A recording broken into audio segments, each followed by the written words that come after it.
minha gente, sou Raíssa, estou chegando com mais um podcast do Blog Softball Não. Nesse horário super atrasado do sábado, nós temos agora 29 graus, sensação térmica para quem está no sol de 30 graus, mas para quem está na sombra ou à sombra, a sensação térmica é de apenas 27, 2 graus a menos, porque hoje nós temos ventos de 32 km por hora em Natal, com rajadas de 42 km por hora. É vento para ninguém reclamar, ou então para reclamar muito da ventania. Bom, chegando hoje então com esse tema em relação ao futuro, né? A Covid-19. Hoje tem um artigo muito bom na Folha de São Paulo, do médico infectologista e professor titular da Faculdade de Medicina da USP, e é colunista da Folha, Esper Calas. O artigo é chamado Covid-19 veio para ficar e precisamos nos preparar para conviver com o vírus. E aí traz algumas reflexões para a gente a respeito dessa novidade tão devastadora, né? A ideia então é formar previsões com base no que a humanidade aprendeu a respeito do SARS-CoV-2, da Covid-19 até o momento.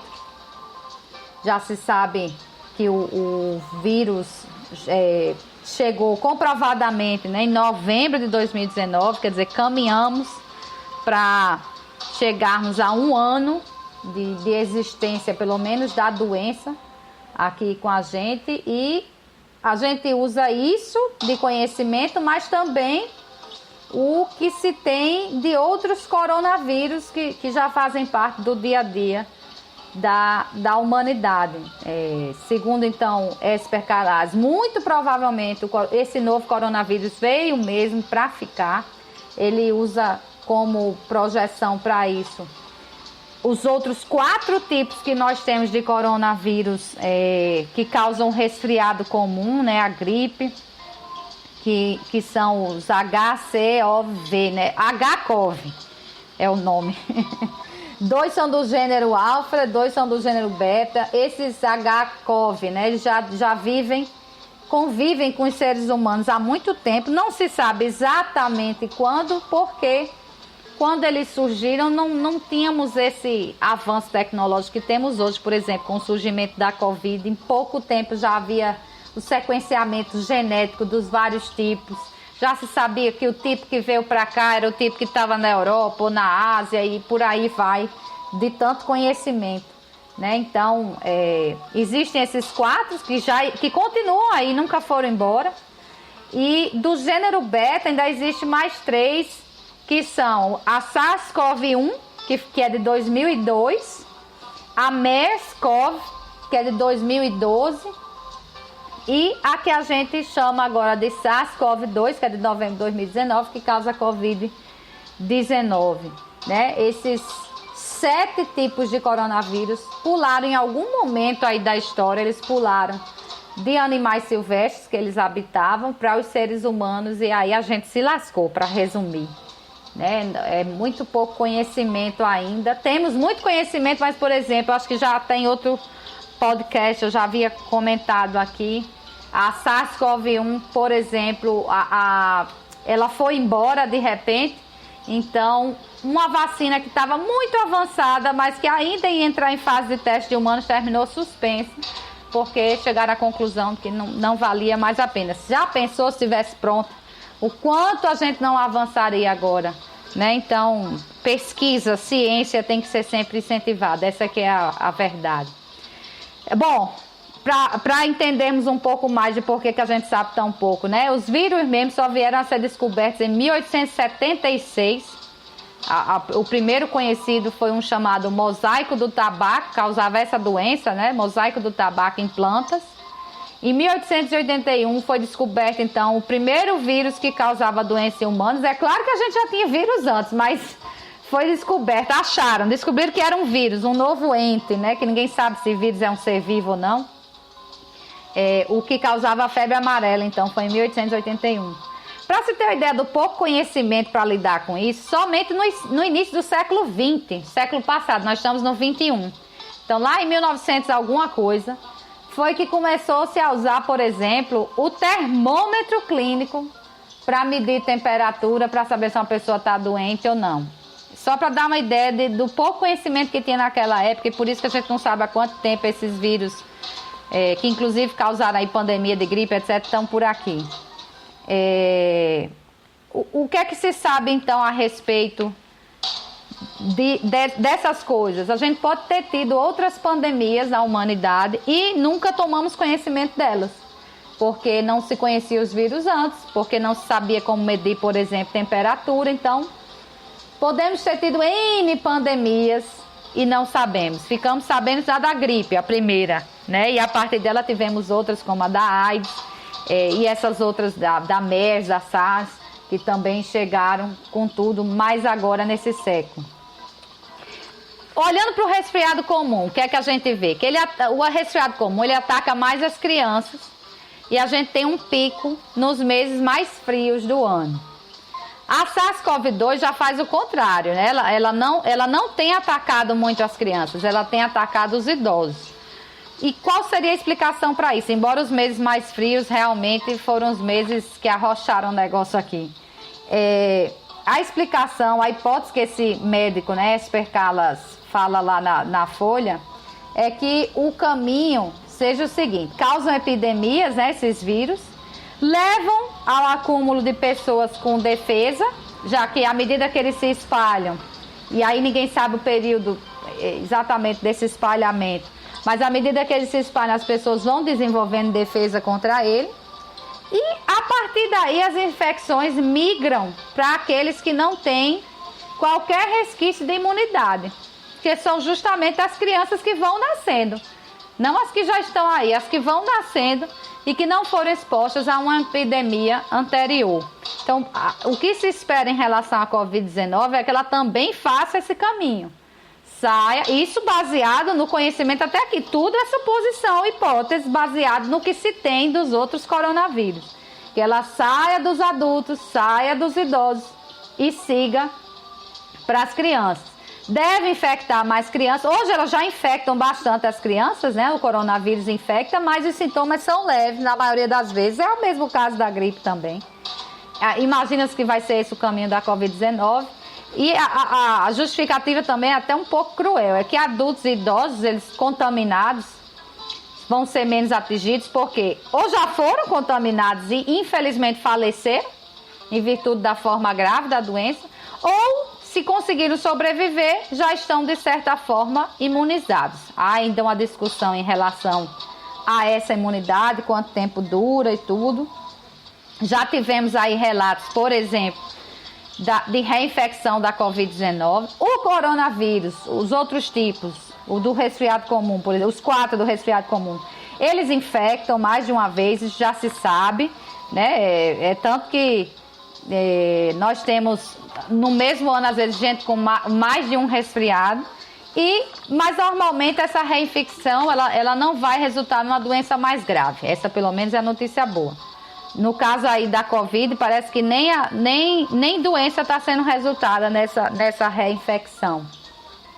Bom, o que tudo indica então é que a maioria das pessoas que tiveram Covid-19 já estão protegidas, e não se sabe quanto, né? Em Nova York, por exemplo, houve estudo mostrando que mais de 98% dos pacientes que tiveram Covid-19 tinham anticorpos detectáveis até 3 meses depois da infecção. Um outro estudo na Islândia, né, capturou lá 91% dos pacientes com anticorpos detectáveis até 4 meses depois da infecção. Dá uma ideia, então, de que pelo menos uns 3 meses a infecção por Covid a pessoa que teve infecção Covid fica imunizada. Mas já dá para também ter uma ideia, também baseado nos outros coronavírus, que a imunidade contra a Covid não chega a durar 1 ano. E é o caso das gripes, né? Como há reinfecção, aí é o problema, o vírus vai continuar circulando, porque uma parte da população também não consegue desenvolver o que os especialistas chamam de imunidade esterilizante por longo tempo.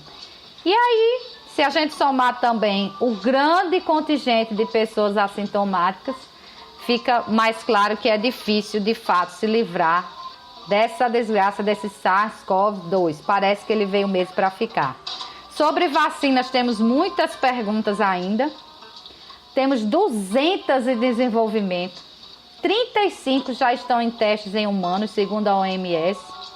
Temos vacinas que são feitas de vírus enfraquecidos, que elas estimulam o sistema imunológico, mas ao mesmo tempo, como é com vírus enfraquecido, a checagem de segurança tem que ser mais rigorosa e isso demanda mais um tempo para o seu desenvolvimento, mas elas são bem eficientes. Temos vacinas de vírus morto, mas que têm uma capacidade muito mais limitada de estimular o sistema imunológico. E esse é o caso, por exemplo, da vacina da gripe, e é por isso que ela é repetida anualmente, né? A eficácia dela não dura tanto tempo. A vacina com partes externas, né? Contra a parte externa do coronavírus. O coronavírus é chamado corona porque ele tem uma coroa, né? Que em inglês é chamado spike. Há uma vacina exatamente contra essa parte, mas é tão novo isso que eles ainda precisam ver se realmente funciona, não é baseado em nada anterior. E temos vacinas com DNA e RNA. Essas são consideradas as mais seguras, só que as de DNA normalmente nunca funcionam em humanos. Ou normalmente não funcionam em humanos na evolução que se fez de lá para cá, né, fora da Covid. As de DNA não costumam funcionar em humanos. A esperança, pela primeira vez agora, é o uso do RNA. E é a primeira vez também que uma vacina dessa está chegando à fase final de teste. Então vamos torcer. Mas ainda assim, não se sabe se a eficácia é de 60%, 70%, 80%. Quanto tempo dura a proteção? Essa eficácia é a mesma para o grupo de idosos, que normalmente nos idosos a vacina é menos eficiente. Vai ter que reaplicar tudo isso. Segundo lá o especialista, então, Esper Calazes, o ideal é combinar, né, para o futuro, então, da gente. O ideal é combinar todos os tipos de vacinas, né? Não achem que essa corrida vai ser descobrir um, acabou, o resto morre. Não. É combinar todos os tipos para que a gente tenha algo mais eficaz. Também descobrir um remédio eficaz, com efeito antiviral, para impedir a progressão logo nos primeiros sintomas. O mais próximo disso, pelo que eu tenho visto, é aquele Redensevir, mas ele ainda não é dado nos primeiros sintomas, né? Ele fica para evitar uma progressão já com a doença um pouco mais grave. Já aproveitando aqui, ele diz lá, hidroxicloroquina não se mostrou eficaz, não arruma de estudo para esse efeito de prevenção, né? Não adianta mais nem discutir isso. Agora, o que mais chama atenção, pelo menos para mim, é que a gente tem que preparar a sociedade. O SARS-CoV-2 já se mostrou realmente muito próximo, como eu disse, desses vírus que a gente tem de resfriado. Temos o ano todo, todos os anos um tipo diferente, às vezes vem uma leva maior. A tendência é que os sintomas, no caso dos vírus, fiquem mais leves, ele fique menos mortal, menos letal. A gente tem visto já uma espécie de imunidade de rebanho, por exemplo, aqui no Rio Grande do Norte, né? Muita gente já teve, muita gente assintomática, as infecções começam a cair. A experiência das equipes médicas também já faz com que os tratamentos sejam mais eficientes. Então, o que a gente tem que fazer é se adaptar.